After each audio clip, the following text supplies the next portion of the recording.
everyone is against single black men. Everyone.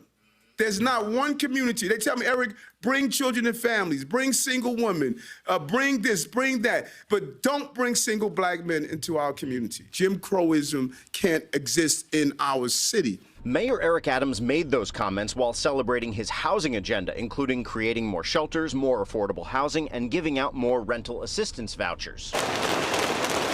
But city efforts have sometimes been met with protest, like this one 2 weeks ago in Bensonhurst, where City Councilwoman Susan Zwang is accused of biting a police officer. The predominantly Asian American community was expressing outrage over the groundbreaking of a shelter for single adults with mental health and substance abuse issues. We asked the mayor if that was the type of pushback he's talking about. Adams insists he was calling out the problem, not anyone specifically. Why haven't we dealt with this pink elephant in the room? The protests that you're seeing in the city are for single adult black and brown men. Separately, there were moving moments Monday. Alan Pastors was brought to tears as Adams handed him keys to a new apartment.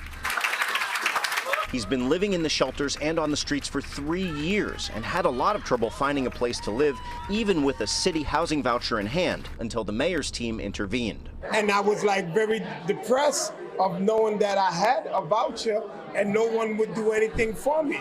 But the city council has been critical of the mayor for not supercharging the voucher program by granting them to people on the verge of eviction. Adams pushed back, saying there's other assistance available to those individuals and there's just not enough housing inventory. You're going to overburden the program, particularly with a 1.4% vacancy rate.